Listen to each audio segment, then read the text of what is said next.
Falco Sloboga écrit « Tu connais Plomine ?» C'est un auteur qui a fait des études sur les jumeaux et qui a découvert que quasiment tous les traits de personnalité sont au moins 50% génétiques. Oui, j'ai lu Blueprint, en français, l'architecte invisible. Je l'ai lu ce livre. C'est une très bonne introduction au concept des scores polygéniques, tout ça. Je connais. Le résumé de ce livre, c'est que c'est la génétique qui est le facteur systématique et qui joue le plus sur tous les événements de notre vie. En fait, ce qu'on appelle l'environnement, c'est très hasardeux. Même ce qu'on désigne comme environnement, c'est-à-dire l'école ou la famille, même ça, ce n'est pas systématique parce que les parents se comportent différemment selon comment s'exprime notre génétique dans les premières années de la vie. C'est-à-dire notre personnalité, nos premières notes à l'école, faut que les parents se comportent différemment si on a de bonnes notes ou de mauvaises notes. Les parents se comportent différemment si on a une personnalité A ou une personnalité B. Les parents se comportent différemment selon les enfants d'une même fratrie. C'est ce qu'on avait dit en début de vidéo. C'est ce que dit Plomine. Il n'y a que la génétique qui impacte de façon systématique notre vie. L'environnement, c'est très hasardeux en fait. Notre environnement est sélectionné et aussi déterminé par notre génétique. Comme j'ai dit, ce qu'on appelle environnement, couramment, on désigne les parents et l'école par l'environnement, mais en fait, les parents se comportent différemment, comme j'ai dit, selon les différents enfants d'une fratrie. Les parents nous envoient dans des écoles ou des classes différentes suivant notre niveau qui est déterminé par la génétique. J'espère que j'ai bien résumé Falco Sloboga. Ce que dit Plomine aussi, c'est que on choisit notre environnement qui correspond le mieux à notre génétique. Par exemple, dans une même famille, vous et votre frère par exemple, il y en a un qui a un QI de 90, on va certainement l'envoyer dans une école normale, mais par exemple, le frère qui est exceptionnellement bon, qui a un QI de 130, 140, les parents vont se rendre compte que ce frère est doué, ils vont l'inscrire, ils vont lui suggérer d'entrer dans des filières prestigieuses, je ne sais pas, de faire des études longues, peut-être d'entrer dans Polytechnique, alors qu'ils ne le proposeront jamais au frère qui est moyen. Pour les gens qui n'ont pas lu Plomine, ils vont considérer que ces mêmes parents ont une influence identique sur les deux frères, alors que pas du tout. Les parents d'une famille donnée influencent différemment, on se comporte différemment selon les caractéristiques génétiques, la personnalité et les capacités cognitives des deux enfants, d'une même fratrie. Je pense que vous l'avez remarqué si vous avez des frères qui ont des capacités cognitives, des frères ou sœurs qui ont des capacités cognitives très différentes des vôtres, quoi. Dans une même fratrie, il peut y avoir des frères et sœurs qui rentrent dans des grandes écoles et des frères et sœurs qui sont moins doués, qui sont même pas capables d'entrer dans des filières de lycée général. C'est très fréquent ça. C'est tout simplement parce que depuis la maternelle, le CP, l'école primaire, le collège, le lycée, on se rendait compte qu'il y a un des frères et sœurs qui est très doué, qui a que des 16, 17, 18, 19 sur 20, et l'autre qui a du mal à obtenir la moyenne. Donc on va pas se comporter pareil entre les deux. That people usually call an IQ score. So it's a pretty good measure of general cognitive ability.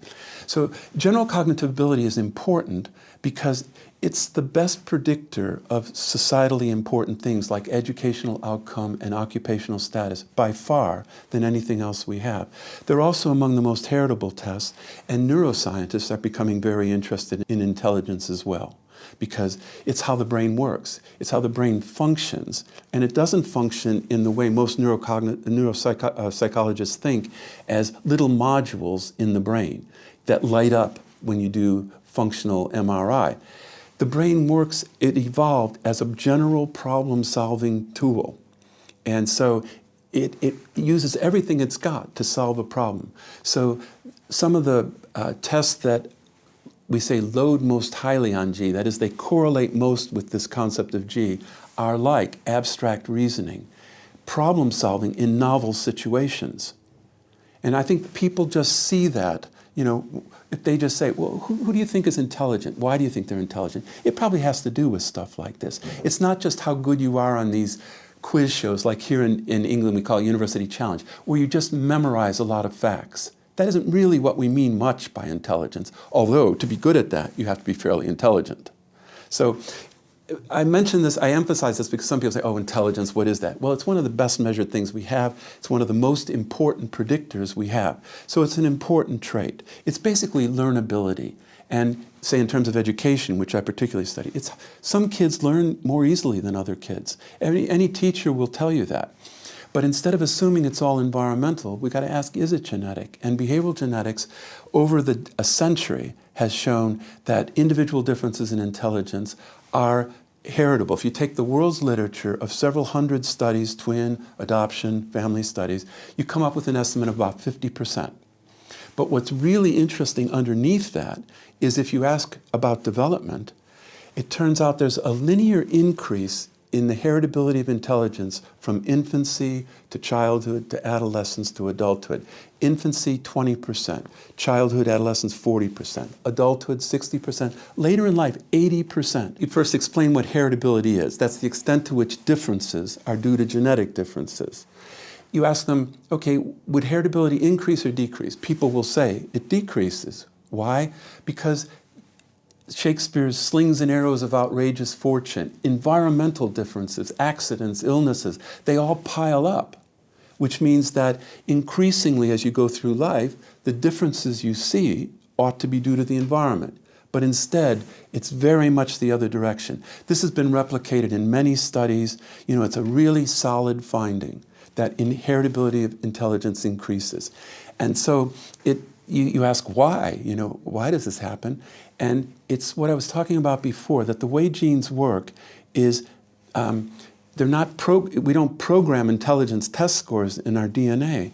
It allows you to learn more easily, and you can learn more difficult subjects. And then you choose environments that fit that. You know, you like to learn difficult things, so you read difficult things. You argue with people. You know, you talk to people who want to discuss intellectual issues. And so you create environments correlated with your genetic propensities so that the little differences early in life, accounting for 20% of the variance in infancy, snowball. They increase as you go through life, selecting and creating environments correlated with your genetic propensities. So that's why I think the heritability of intelligence increases throughout life.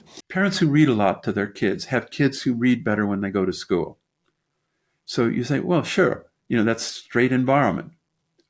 But actually, it's substantially due to genetic factors.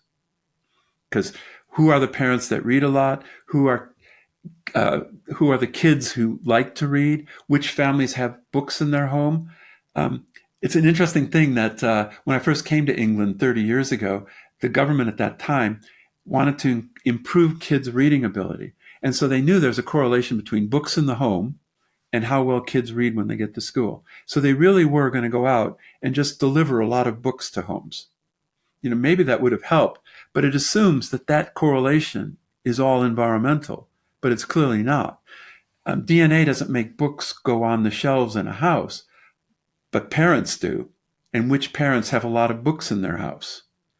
And then because their kids are genetically related to them, those kids are going to be more likely to like to read. You know, increasingly, I think it's appetite as well as aptitude. You know, it isn't just neural hardwiring to make you like to read. It's more a matter of what you like to do. And you tend to like to do things you're good at. And so you get into this virtuous cycle of gene-environment correlation, where you then read more and more and get better at it, and you hang out with people who are kind of verbally oriented. The environments that we use in psychology are not measures of the environment out there, independent of us. Like the most widely used measures are like life events measures, for example. And the top items there are things like having financial problems, getting in conflicts with people, having trouble with romantic relationships. Well, this is not the environment out there independent of us. This is the environment that we help create. And that's where the genetics comes in, because all behavior is heritable. And so our response to the environment, our interaction with the environment, also shows genetic influence. Welcome back!